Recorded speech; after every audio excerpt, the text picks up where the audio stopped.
I think we're going to bring more than all of it back. We're going to be better and stronger than ever before. But if a president, when they were leaving, said, look, you can leave, but if you're going to build a factory someplace else, and you think you're going to come and sell your steel or your car or any product that you make, your pharmaceuticals, which we're going to do, we're going to get them all back.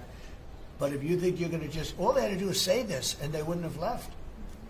You know, I said it the other day. I said it with respect to, I made a speech a year ago, and I told them if I win, we're going to charge a big, big tariff at the border.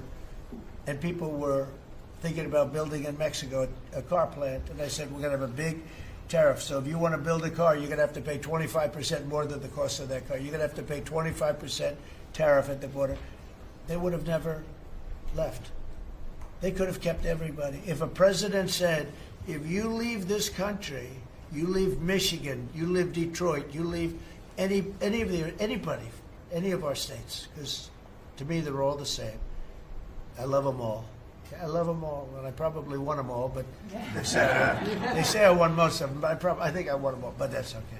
But all you had to say if you were the president is, if you leave and you think you're going to now fire all those workers, leave all that, everything behind, and you're going to build in another country and sell it any, and no, you're not going to. You're going to pay 50% or 100% tariff. They would have never left.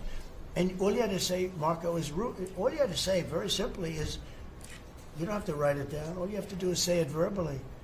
If you leave, you're going to pay 100% tariff. Therefore, don't leave. They would have never left.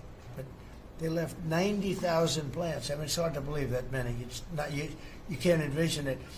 So just getting back to your, because I'm the great weaver of all time. To weave, you have to be a genius. To go on tangents, anybody can do that. But we'll get back to your original U.S. Steel.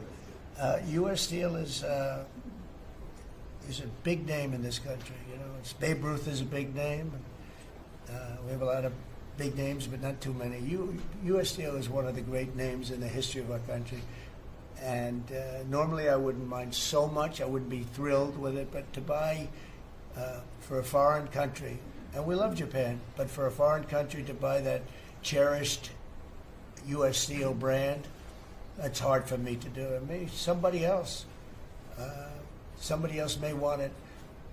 The company Nippon that's involved with it is a big, powerful company who do a good job. But why can't they just build a plant themselves? I mean, why do they have to, take U.S. Steel? So as you know, I rejected the deal. Now they've come back in a different form. They're coming back as an investor. And, I feel better about that, I guess. But, I know them very well. I know the thinking. It's the investor. They'll invest, and somebody else maybe is sitting in this chair, and they will no longer have an investment. They'll have the whole thing. That's the way it works. They're very smart. They're very, very smart people. We're dealing with very smart people throughout the world. Great geniuses, actually. Look what they've done to our country. And again, I don't blame China. I don't blame anybody.